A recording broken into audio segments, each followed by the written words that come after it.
निर्देशन में हम गायक राजेश यादव और हमारे साथियों की आवाज में एक बिरहा आप लोगों के बीच में प्रस्तुत बा। जवन बिरहा आज के समाज का आईना बा, परिदृश्य बा। 4 लाइन भूमिका लगल।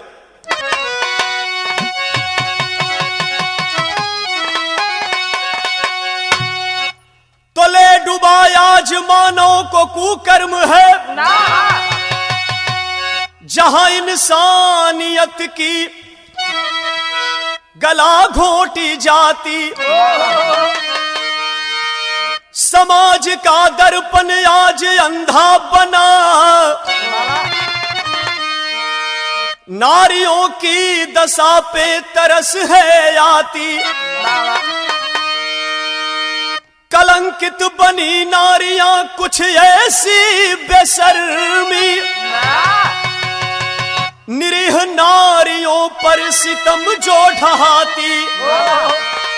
धोखा खाई अभागन एक कलयुग की सीता,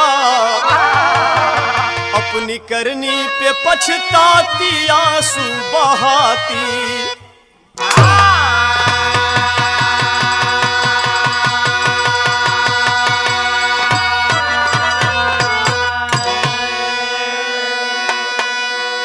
आज समाज में आप देखत हुआ हर घर में झगड़ा मेहरारू मेहरारून के बीच में होत बा। यह विडम्बना बा। कौनो घरे में सास पतोह का झगड़ा, कौनो घरे में ननद भौजाई का झगड़ा, और कौनो घरे में देवरान जेठान का झगड़ा। एक लाइन गीत लग गई। गीत बड़ी पुरान हो लेकिन बड़ी रसदार हो। हमरे सतीश भैया का बड़ा पसंदीदा गीत भाई। तनी आवा बजा के दादा।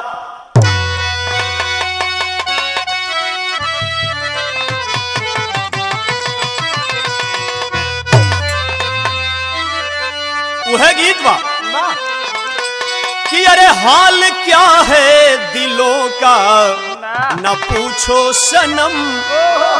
अरे हाल क्या है दिलों का न पूछो सनम। आपका मुस्कुराना गजब ढा गया। रे हाल क्या है,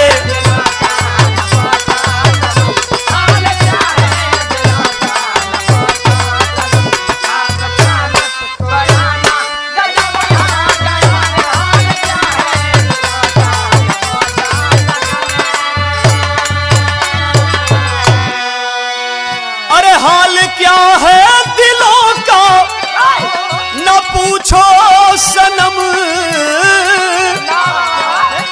वो आपका मुस्कुराना गजब ढा गया। वो एक तो महफिल तुम्हारी हंसी कम न थी। रे एक तो महफिल तुम्हारी हंसी कम न थी। उस पर ये फसाना गजब ढा गया। रे एक तो महफिल तुम्हारी।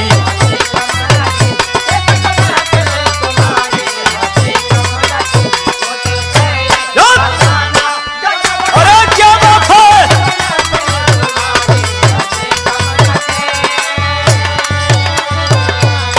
लेकिन बिरहा में कवि जी भाव लिखत हुए। सुंदर लाइन बा कैसे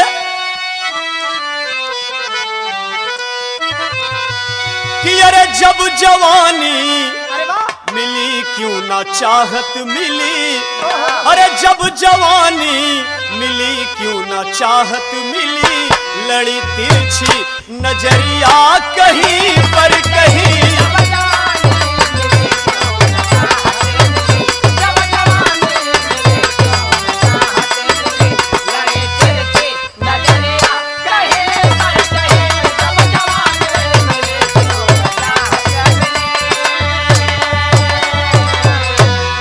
जब जवानी मिली क्यों ना चाहत मिली। हो लड़ी तिरछी नजरिया कहीं पर कहीं।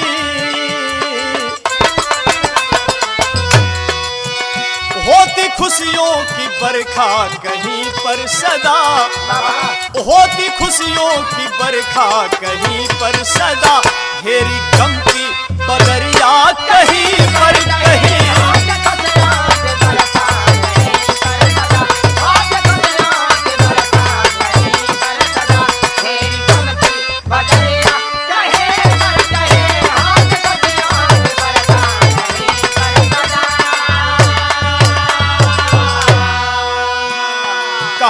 शुरुआत ऐठन से हो गल मास्टर साहब। कैसे?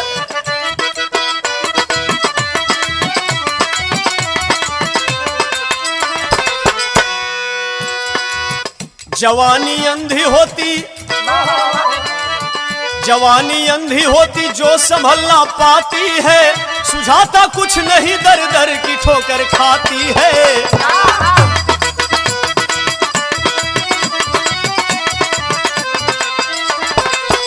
जवानी में जवानन के नीक बात बतैबा तनेवर लगी।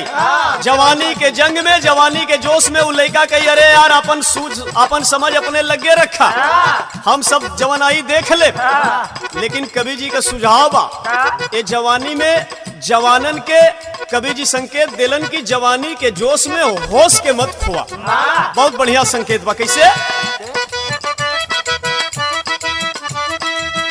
करोना काम ऐसा, करोना काम ऐसा जग में हंसाई होवे, जियो शान से ना कोई से बुराई होवे।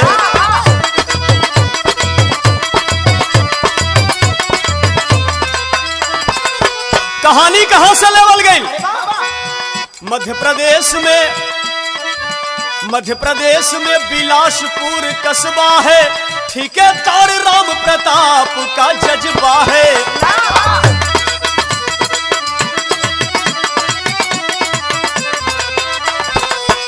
नारी मोहनी संग जीवन सुखी बिताते थे।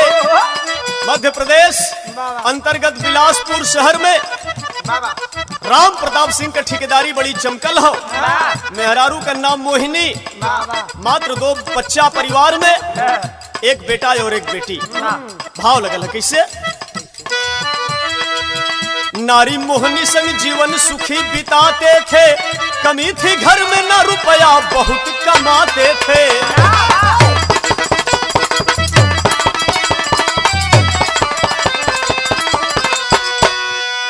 सीता बेटी बेटी सीता सीता बेटी, सीता बेटी बेटा प्रवीण जो दुलारा है, सीता बेटी बेटा प्रवीण जो दुलारा है, घर की रोशनी एक आंखों का तारा है।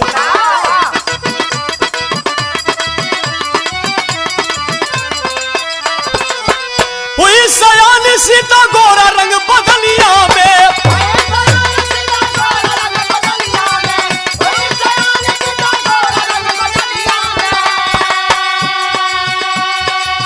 अरे जिगर को घायल करे मद भरी जवनिया में। धन दौलत रुपया पैसा का कमी ना है राम प्रताप सिंह के, मात्र एक बिटिया बा, एक बेटा हो। बिटिया का नाम सीता और बेटा का नाम प्रवीण। बड़ी प्यार दुलार से दोनों पलत हुए। सीता इंटर फर्स्ट ईयर का छात्रा बा और सीता जवानी के दहलीज पर जब कदम रखले बा, एक लाइन गीत लगल, गीत बड़ी रंगीन बा।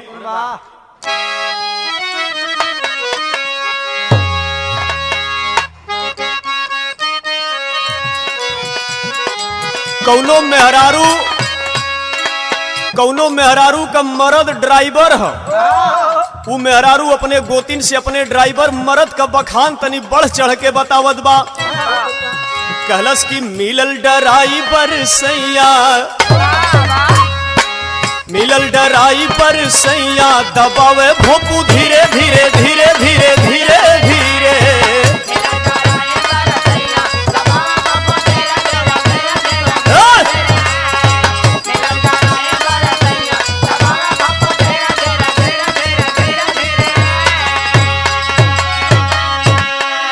इतने ना ऊ बतावत बा। हफ्ता 10 दिन पर जब घरे आवलन, सेज पर जब आवलन तो वहां भी उनके क्लच हारन ब्रेक यह कुल नजर आवला। बतावे लगल वो अपने गोतिन से कैसे? अरे कभो टॉप गियर डाले, कभो बैक गियर डाले, कभो दाएं से निकाले, कभो बाएं से निकाले।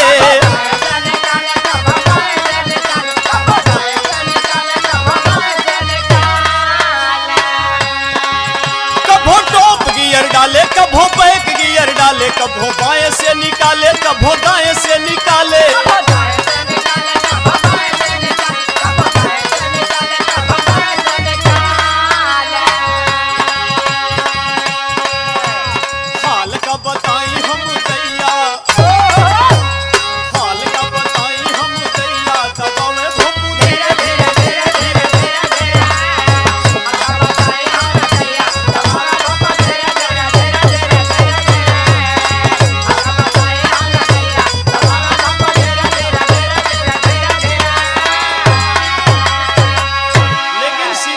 जवानी के दहलीज पर जब कदम रख ले बा शरीर में बदलाव आयल। कवि जी लिखत हुआ भाव कैसे, सीता के उभरल या नरवा, सीता के उभरल या नरवा कजरावत जान मारे जान मारे जान मारे, सीता के उभरल या नरवा कजरावत जान मारे जान मारे जान मारे, सीता के उभरल या नरवा कजरावत जान मारे जान मारे जान मारे। सीता इंटर फर्स्ट ईयर के छात्रा बा, भगवान बड़ी रच के सुंदर बनौले हुए सीता के। अरे तक गोरी गाल के काली सोहे होठवा पे लाली, चल चाल मतवाली जब कॉलेज गोरी जाली,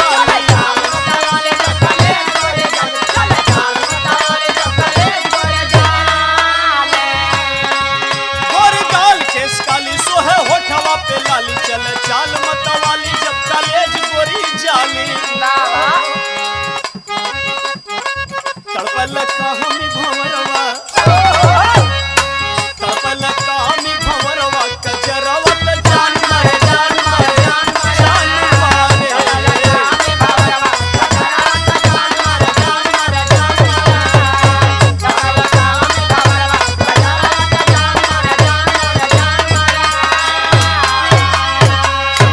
सीता स्कूल में जब पहुंचे सखी सहेलिन से मुलाकात होए तो भैया आजकल के एक नया फैशन चलल बा। आजकल पढ़ाई से ज्यादा कहीं चर्चा प्यार पर होता। अपने सहेलिन के बीच में सीता बैठे कौने के संगे टाका भिड़ल बा, एकर चर्चा कुछ ज्यादा होए।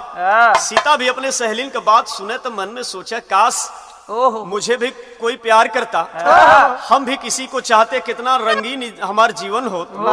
यह बात मन में सोच के मने मन खुश हो।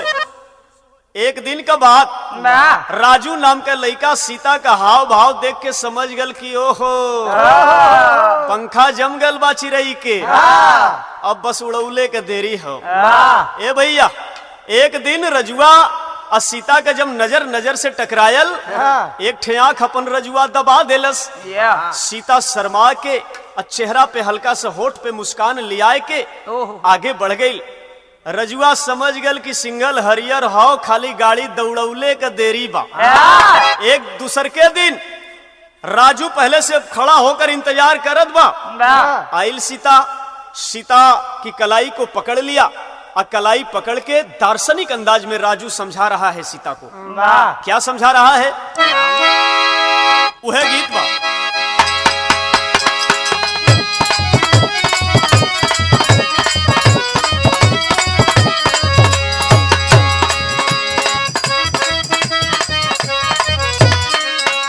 गीत वह बाकी अरे देखत का बाड़ू, अरे देखत का बाड़ू पी जा पीस के,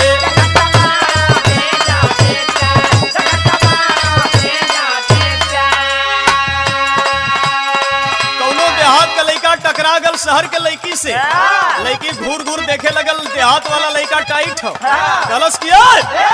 अरे देखत का बाड़ू भला देखत का बाड़ू पी जा पीस के,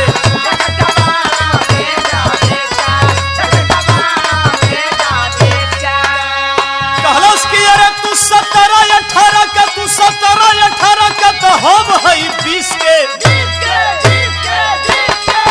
अरे देखत का बाड़ू पी जा पीस के,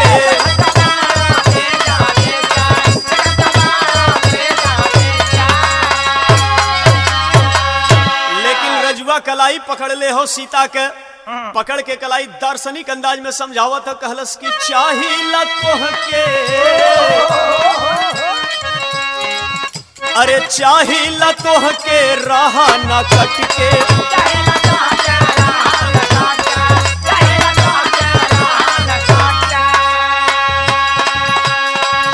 कहलस कि अरे 4 दिन का जिंदगी, कहलस ये सीता जैया से तोहके देखले है, रात के नींद दिन के चैन भूख प्यास कुल बहुत दूर हो गए। अब हमसे तू नजर मत चोरावा, बतावत है समझावत है कैसे।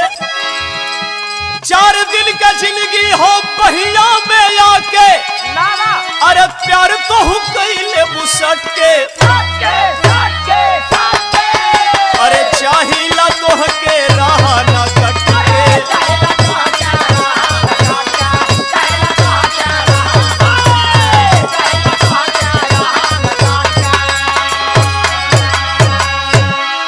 बतौली न कि सीता भी दिल में ही लालसा रहल, सीता के मन में सपना सजौले रहल कि काश मुझे कोई प्यार करता।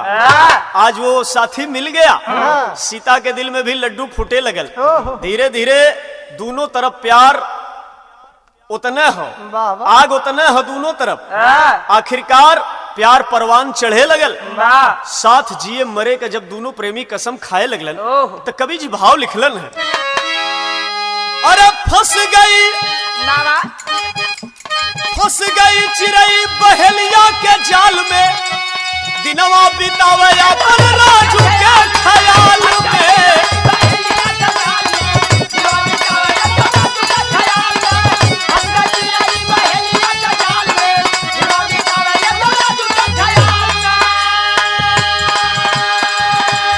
अरे फंस गई चिड़ई बहेलिया के जाल में, दिनवा बितावे अपन राजू के ख्याल में। अरे प्यार भइल दोनों में सपना सजावे, हाँ प्यार भइल दोनों में सपना सजावे। जियल न जाई हटके अरे चाहिला तोहके रहा न कटके।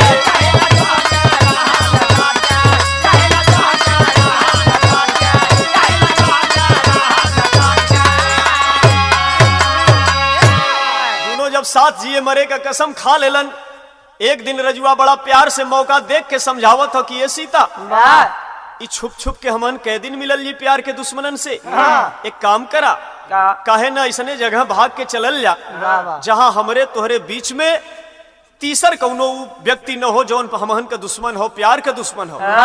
सीता आज अपने बाबू अपने मतारी का प्यार भूल गई। बाबू कहलस कि सब कुछ तुहार बा, शरीर ही तुहार बा, सब कुछ तोहरे बदे न्यौछावर बा, जहां कहा वहां हम चले के तैयार है। निर्णय ले लेलन, सब रणनीति बन गई। और जब रणनीति बन गई, एक दिन के बाद घरे जब पूरा परिवार सीता के सो गए, रात के बाबूजी उठल हो, पैर दबा के अपन कपड़ा वगैरह उठौलस और पीछे का दरवाजा खोल के पहुंच गई वहां जहां पहलवे से बैठ के रजुआ इंतजार करत। राजू देखलस, बड़ा प्रसन्न भल, कहलस कि आ गईलू, आवा आवा। दोनों बाहें फैला करके बाहों में भर लिया। कहा कि चला ऐसने जगह तुमके हम लेके चलब जहां हमहन के बीच में तीसर कोनो दुश्मन ना नजर आई है। आगे आगे राजू, पीछे पीछे सीता। आगे आगे राजू चला है, मन में खतरनाक योजना तैयार करने लगा। लेकिन सीता तो बढ़िया सपना सजावत हो। छोटा सा घर होई, हमार सैया हुई हैं, हम हो, रात दिन खाली प्यारे प्यार होई। कुछ दिन बीती, धीरे धीरे गोद में आंगन में नन्हा मुन्ना फूल भी खिली। यह सपना सीता सजावत बा। लेकिन रजुआ खतरनाक योजना तैयार करने लगा। जब खतरनाक योजना राजू तैयार करने लगा तो कवि जी वो राजू के रावण का रूप दे के लिखलन कि वह रावण रूपी राजू सीता का हरण करके चला है। जब सीता का हरण करके वह कमीना चला है तो भाव लिखल गेल कैसे।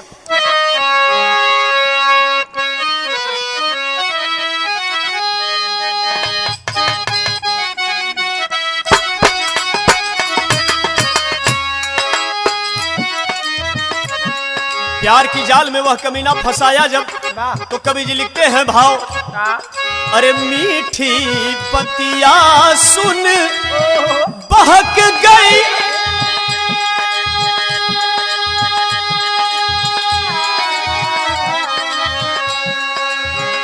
मीठी बतिया सुन बहक गई, एक यार के प्यार में पागल बहो। मीठी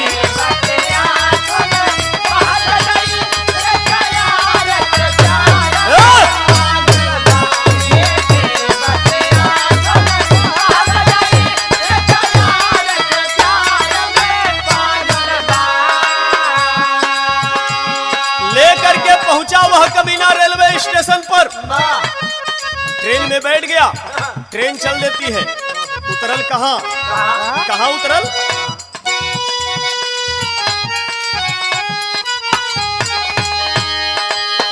अरे राजस्थान भरतपुर आया है।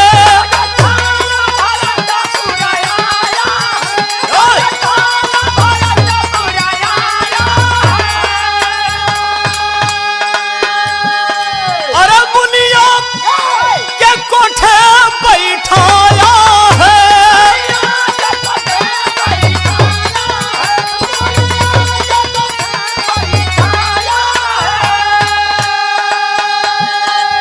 राजस्थान के भरतपुर रेलवे स्टेशन पर उतर गया। कहलस की ये सीता कुछ देर के बाद अंधेरा हो जाई, यहाँ से वही 150 किलोमीटर दूर हमार घर बा। अब बीच का रास्ता जौन बा जंगल से होके गुजराला।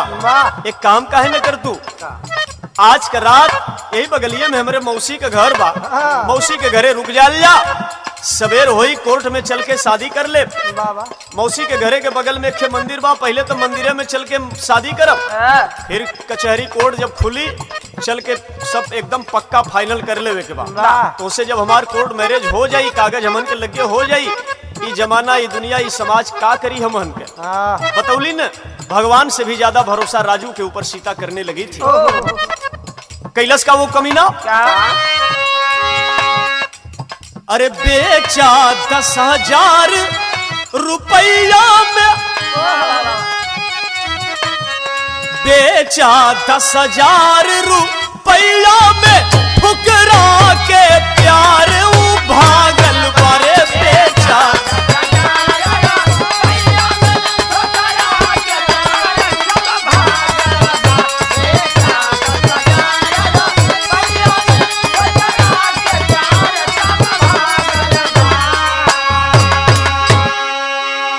बाबूजी ले जा करके मुनिया बाई का जो कोठा है कोठे पर पहुंचा। सीता तो समझत बा कि मौसी का घर है राजू के। जा करके आंखों से इशारा कर लिया वह राजू, सौदा तय कर लिया, 10,000 रुपया नगद लिया। और सीता तो जाके गोड़ धरत हो कि यह मौसी है, सग्गा मौसी न समझत हो। मौसी जो मुनिया बाई कोठी की जो मालकिन है, कही कि ये सीता बगल वाले कमरे में चली जाओ, यात्रा का थकान है, अभी चाय पानी का व्यवस्था मैं कराती हूँ। जाकर के बगल वाले कमरे में सीता निढाल बिस्तर पे पड़ती है। चाय पानी भैल, रजुआ पैसा जेबा में रख के अपने धीरे से पहुंचल हो कमरा में। कलश की ये सीता अब वही कुछ समय बा, हम सोचा थी मार्केट में जाके शादी का जोड़ा मंगलसूत्र वगैरह कुछ खरीद के ले आई। सवेरे वाला काम हम सोचा थी इतनी टाइम निपटा दे, खाली सवेरे मंदिर में चल के ब्याह के ले जाई। सीता के पास जो अपनी माँ का भी कुछ जेवर लेकर के भागी थी घर से, वो अपनी माँ का जेवर और अपने पिता राम प्रताप सिंह के जेब से नगद रुपया भी निकाली थी, वो सब कुछ राजू के हवाले कर देती है। यही के ताक में तो यही बा लेके गयल मार्केटिंग करे के नाम पर। काफी देर हो गल, धीरे धीरे कोठे का माहौल भी रंगीन होए लगल, सूर्यास्त हो गया। हर कमरे में से छन छन आवाज आवे शुरू हो गल। सीता के शंका मन में बैठे लगल, कहीं ऐसा तना कि हम गलत जगह फंस गई। खिड़की का पर्दा हटा करके देखती है, बाबू लड़खड़ाते हुए लोग हाथों में गजरा लपेटे हुए पहुंच रहे हैं कोठे पर, बड़बड़ाते हुए। सीता का विश्वास पक्का हो गया, समझ जाती है कि जरूर मैं गलत जगह फंस गई। दौड़ करके जा करके मुनिया जो कोठे की मालकिन है, कोठे की मालकिन के पैरों पे गिर जाती है और रो करके कहने लगी, विदेशिया में भावबा,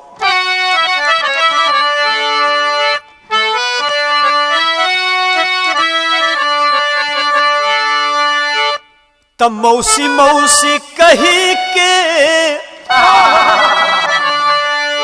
रोवत बाटी सीता हो। राजू नहीं अइले भइले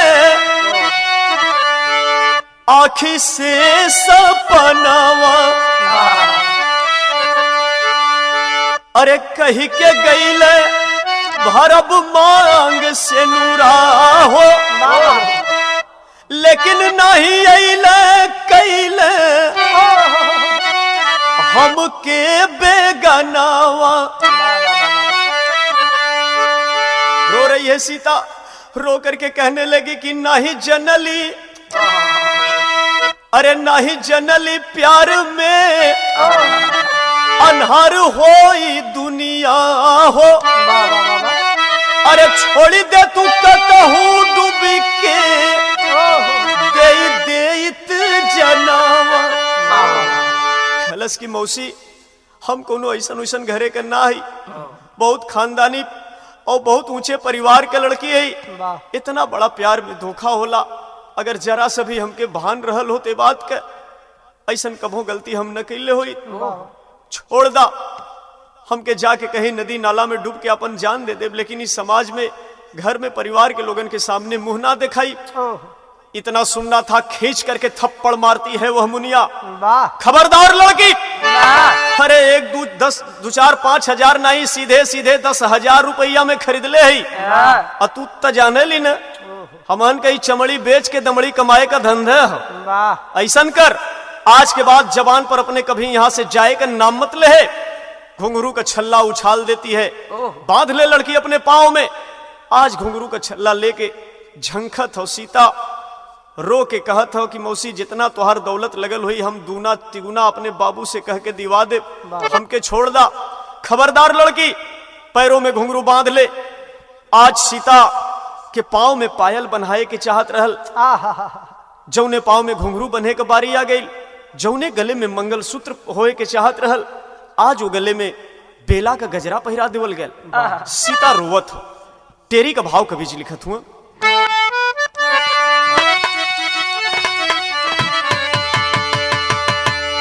पायल के बदले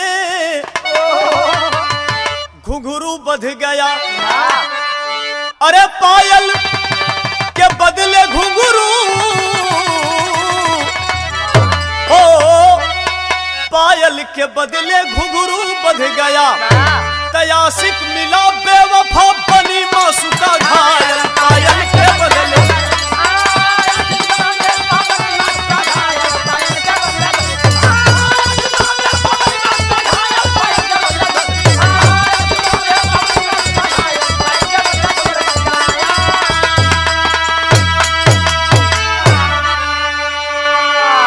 आशिक मिला बेवफा बनी मासूका घायल, पायल के बदले घुंघरू बध गया। धीरे धीरे बाबूजी 2 दिन का टाइम बीत गल, सीता न कुछ खात हो न पियत हो, खाली रोवत हो। मुनिया सोचलस की बड़ी लड़की अइलिन, लेकिन ई तो अलगे मट्टी का बनल बा भाई। सोचलस की हमसे ना सुधरी।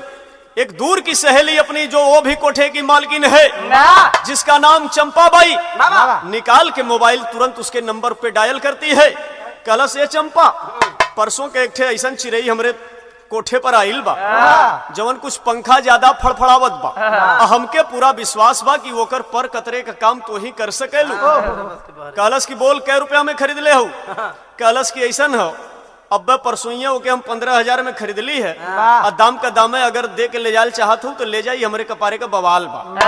गाड़ी ले करके चंपाबाई पहुंच जाती है, कलश लड़की के तैयार रख। जब चंपाबाई पहुंचल बा और सीता के लेके अपने कोठे पर जब चलल हो, उस समय पहपट में भाव कवि जी लिखत हुआ, कैसे?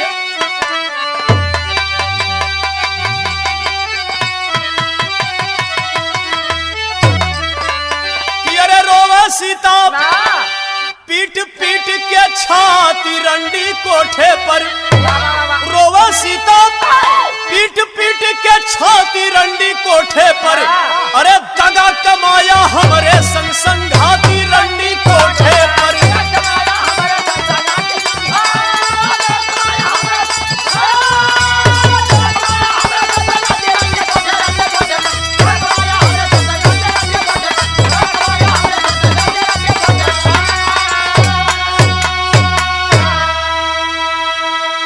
खरीद के मुनिया से सीता को ले आई चंपाबाई हो, अरे ये जिला हिंदू नगर में बेस्या दहली बनाई हो। लुटा दे अपने जीवन की, अरे कुल थाती रंडी कोठे पर, आँख मूंद सीता रही बिल खाती रंडी कोठे पर।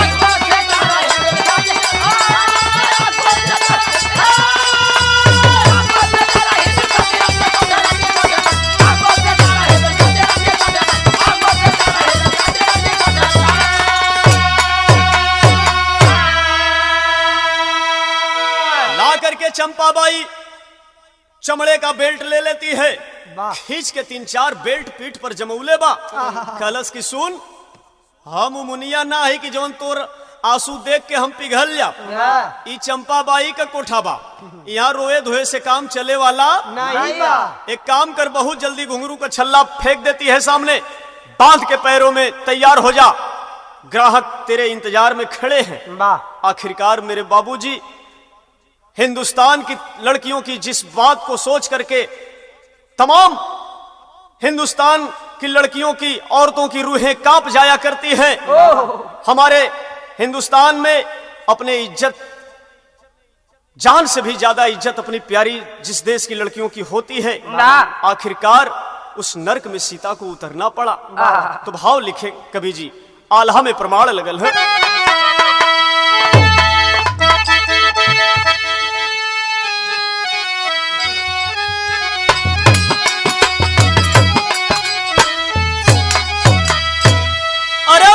वृत्ति बंद कैसे होई दुनिया में ये भैया,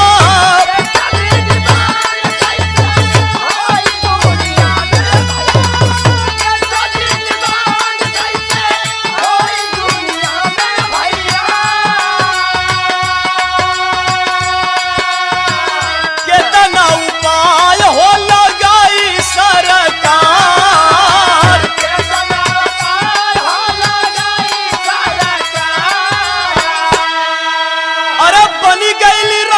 सीता लुटावे इज्जतिया बाबू,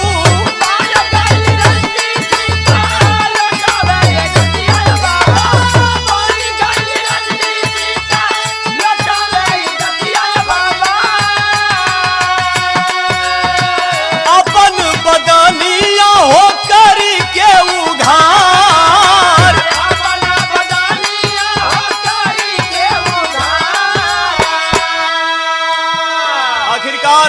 नर्क में सीता उतर ही जाती है। ग्राहकों के बीच में तेजी से सीता के हुस्न की चर्चाएं फैल गई। तमाम आशिक, तमाम हवस के पुजारी कोठे पर आना जाना शुरू हो गया।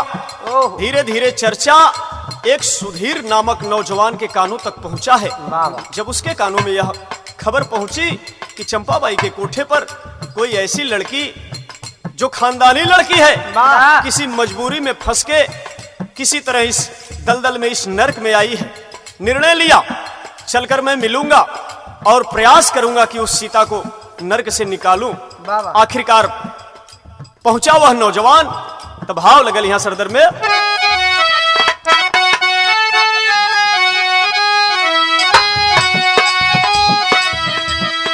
एक दिन आया सुधीर कोठवा पर, अरे देहिया का कपड़ा कुल देहली उतार, लेकिन बोला तोहरे साथ हम कुकर्म नहीं कर, अरे बन के आइल बाटी हम तोहार मददगार।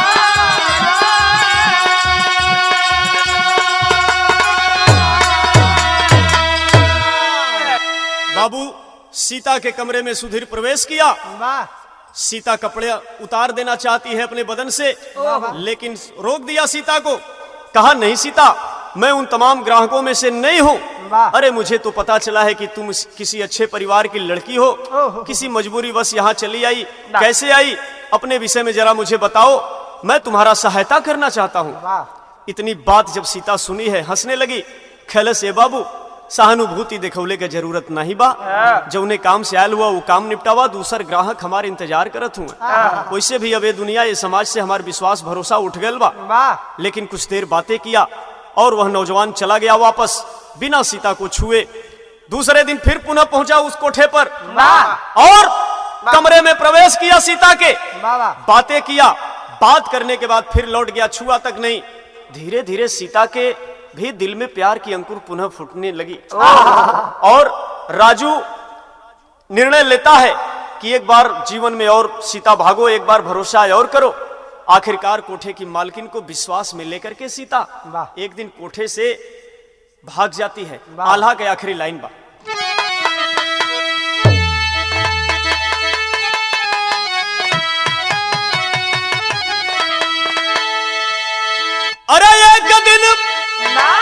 विश्वास में लेकर के सीता कोठवा से देखा हो गईली फरारी। अरे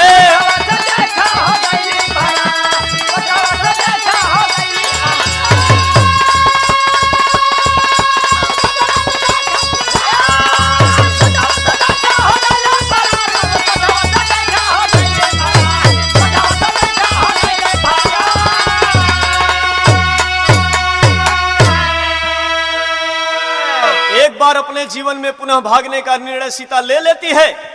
दौड़ करके वहां भाग के पहुंची जहां सुधीर पहले से खड़ा होकर के बेचैनी से बेसब्री से इंतजार कर रहा था। दोनों बाहें फैला करके सीता को अपने बाहों में भर लिया और ले जा करके सीता को हिंदू रीत रिवाज के साथ मंदिर में सीता के मांग को सजाता है। कोर्ट मैरिज भी कर लिया, अपने संगी दोस्तों को बुला करके बाकायदे हिंदू रीत रिवाज के अनुसार शादी किया। आज सीता बड़ी प्रसन्न बा। आज एक समाज में एक ऐसा गद्दार प्यार जैसे पवित्र शब्द को गंदा करके प्यार की जाल में फांस करके ले जा करके सीता को कोठे पर बेचता है। लेकिन हमारे ही आपके समाज का एक फरिश्ता नौजवान उस दलदल से, उस नर्क से सीता को निकाल करके इज्जत की, सम्मान की जिंदगी दिया। आज सीता प्रसन्न है। और जब सीता प्रसन्न भइलिन है, खड़ी में भाव कभी लिखत हुए।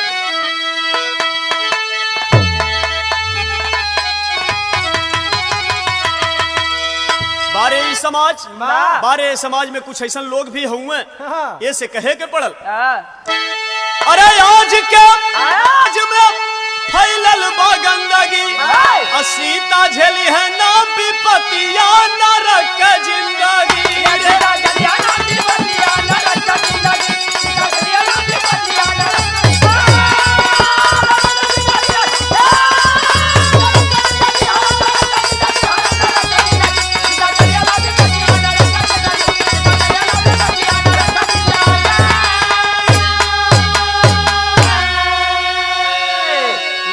जब सीता को मिला है, एक पत्र अपने बाबू राम प्रताप सिंह के नाम के चिट्ठी लिख ले बा। चिट्ठी में लिखलस कि बाबू क्षमा के योग्य तो हम नहीं है, हमार उ करनी ना बा कि आप लोगों से हम क्षमा मांग सकी, लेकिन एक बार दिल में इच्छा बा, लालसा बा कि आप लोगों के चरण के दर्शन मिल जात, आप लोगों के चरण हम छू ले तो हमार बाकी का जीवन सफल हो जात, हमरे दिल का बोझ हट जात। तमाम बात अब चिट्ठी में लिख के अपने बाबू राम प्रताप सिंह के भेजलिन चिट्ठी। जब राम प्रताप सिंह चिट्ठी पौलन अपने बिटिया के, आंख से आंसू छलक गल। उसी पते पर तुरंत वापस चिट्ठी लिख करके भेजते हैं कि बेटी, सुबह का भूला अगर शाम को घर आना चाहता है तो उसे भूला नहीं कहते, तुम्हारे लिए घर का दरवाजा खुला है, बेहिचक तुम घर आ सकती हो। सीता अपने पति को लेकर के अपने घरे जब चलल हैं, वो समय का भाव लिखल गल कैसे। पत्र लिख कर माँ पिता को सीता पति संग में के आई, रो रो कर घटना का अरे सारा इजहार बताई। लगवली माई अपने छतिया नरक जिंदगी।